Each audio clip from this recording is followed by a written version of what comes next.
So in the last class we had discussed the uniform plane waves, okay, the wave equations and the relation between E and H in the free space. Okay, so today before proceeding to the next topics, we will discuss some of the numericals. Okay, so that is required at this point of time.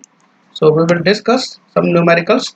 So see, so before solving this numerical, uh, we should have the idea of the formulas we had derived. So this intrinsic impedance, this eta equals to root over mu upon epsilon. Okay, we had discussed if it is a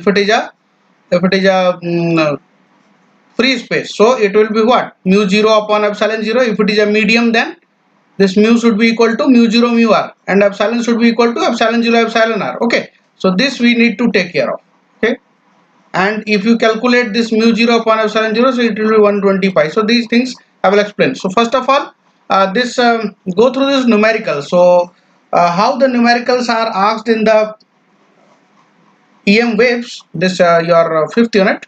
So the numerical is in a lossless medium for which eta equals to 60 pi. Okay, so what is eta? Eta is your intrinsic impedance, and that is given 60 pi. Mu r, means relative permeability. So relative permeability is 1, and H, the magnetic field intensity, is, it is a function of time and space. I had told you that it will be a function of Z and T.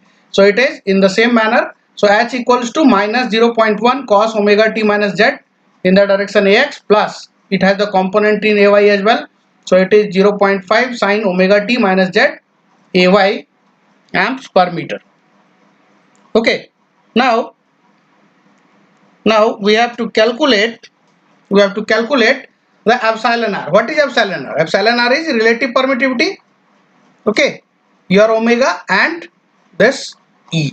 E is what? E is the electric field intensity. Okay, so it will also come in this way. So now in this case, sigma is 0. Okay, alpha is 0 and beta is 1. Okay, so how we are taking this? Due to the lossless medium, so the conditions of lossless medium will apply here. So sigma is 0, alpha is 0 and beta is 1. Okay, now what is eta? Eta equals to root over of mu upon epsilon. Okay, so if we talk about this mu, so mu can be written as what? Mu 0 into mu r upon epsilon. Epsilon can be also written as epsilon 0 epsilon r. Okay, and that is equal to 120 pi upon this epsilon r, because we have this epsilon r value as 1. Okay, we have this eta equal to 60 pi. So if you will calculate this, you will get. Okay, now from here, what will be this epsilon r? If we take this epsilon r, so root over of epsilon r will be, ये कितना होगा? It will be equal to what? 120 pi upon this eta. Okay, so 120 pi upon this eta. Okay, and from where we got this 120 pi? See, if we will calculate the value of this mu 0 upon epsilon 0, so what is the mu 0 value? 4 pi into 10 to the power minus 7. What is the value of epsilon 0? 8.854 into 10 to the power minus 12. When you will put these values in this root over, you will get this 120 pi, because mu r is what? 1. So root over of 1 is 1. So you will get this 120. Now eta is already given 60 pi.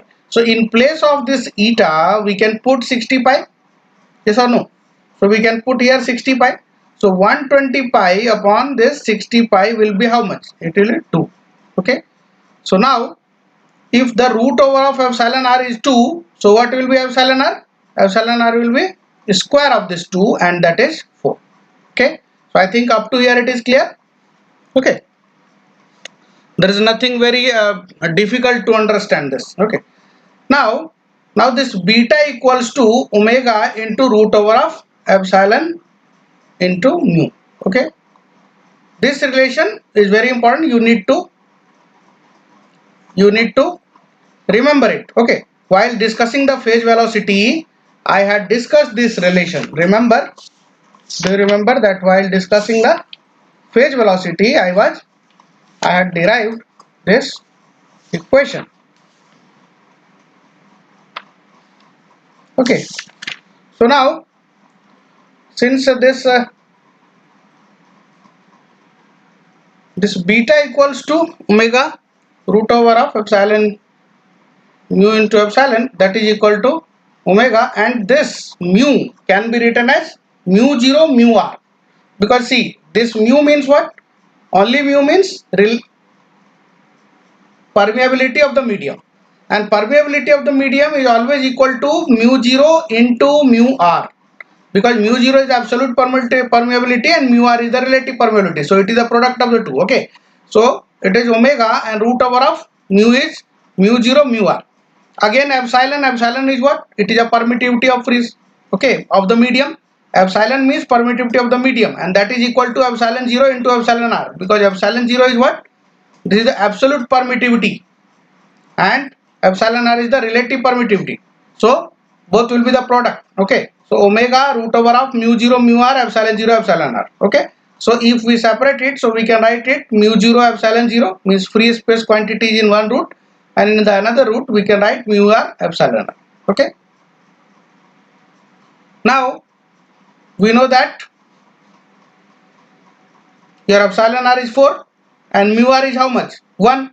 So here in this root we have this root over 4, and this we had discussed, okay, that this is what? This is 1 upon c. So in place of this we can write 1 upon c, so it will be root over of 4, that is 2, and omega upon c. So up to here it is clear. Okay, I don't think it is very difficult to understand, it's a very simple. Okay, now we shall move further, because we have to calculate this epsilon r that we have calculated, that is 4. We have to calculate this omega, that we will calculate, and then with these values we have to calculate electric field intensity. Okay, so now your omega can be written as beta c upon 2. From where? From here. See, beta equal to 2 omega upon c, so omega equal to how much? This c will be multiplied by beta and upon of 2, so omega will be beta upon 2c, sorry, beta c upon 2. So omega equal to beta c upon 2. Okay, what is beta? Beta is 1.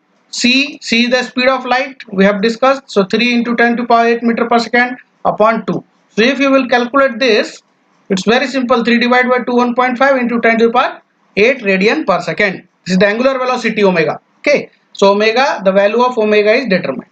So we had to calculate what was the objective of this numerical. We had to calculate three things: epsilon r that we have calculated for, this omega also we have calculated, and now the next thing and the last thing is E, electric field intensity, that we have to calculate.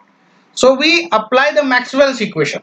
Okay, this Maxwell equation that derived from the displacement current density, if you remember. Okay, so del cross H equals to sigma E plus epsilon del E upon del T. It is actually del D upon del T. D means the electric flux density. So in place of D we can write epsilon E. Yes or no? So we can write epsilon E, so that's why it is del cross H equals to sigma E plus epsilon del E upon del T. Okay, why we need this del E? Because we have to calculate E, that's why we need to introduce this term. So from here sigma is 0, we have already this condition, sigma is 0. Okay, so if we put this sigma equal to 0, this term will be 0. So now we have del cross H equals to epsilon del E upon del T. Okay, and if from this, if we want this del E, so del E will be how much? This del T will go this side and 1 upon epsilon. So 1 upon epsilon, this del T will go this side. And if we want E, so it is differential E, so in that case we will have to integrate it. Okay, so from this relation to this relation, it is very easy to understand. Okay, now what is del cross H? Now we have to calculate del cross H because it is required here. Okay, so del cross H equal to del del x, del del y, del del z. The component of H, Hx, Hy and Hz is 0. Okay, if you see here, H is along Ax, H is along Ay, but there is no term along Z. Okay, so H Ax exists, H Ay exists, but there is no term in Z. So that's why hxz and hyz we have considered, and next is 0. Okay. Now if we solve this, okay, so if we solve this in the, here it is ax, ay and az, okay, not written but you can understand, it's default. So we get minus del h y upon del z ax and del h x upon del z ay. Okay, now we will differentiate the hy component with respect to z. So what is the hy component? The hy component means along ay. So hy component is this 0.5 sine omega t minus z. This will differentiate. Okay, so we have differentiated. Okay, and it is just for representation, h20 and h10. This is the magnitude. So we have differentiated and we got this value. Now this h10 is how much? This h10 is minus 0.1. Okay, and h20 is 0.5. This is nothing, this is this one, minus 0.1 and 0.5. Okay, so this we have put, now substituted. Now E, from this relation E will be how much? 1 upon epsilon del cross h dt. Now del cross h value we have already received or already obtained, so this we will put here. Okay, we will put the values, that is h10 equal to minus 0.1, this is the amplitude, h20 equal to 0.5. okay, epsilon, omega, everything we have calculated, and then we can calculate this, and this E will be obtained as this. Okay, so as we had the given value of h, we will get the E in the same manner, that is also varying with respect to the time and the space. So E equals to 94.525 sine omega t minus z ax plus 18.85 cos omega t minus z ay volt per meter. Okay, so in this way we have calculated this epsilon r, omega and E all. Okay, now let's proceed to the another numerical. So the next numerical is the electric field in free space is given by what? E equals to 50 cos 10 to the power 8 t plus beta x ay volt per meter. Okay, E is given. E is varying in with respect to what? Means E have the y component along y.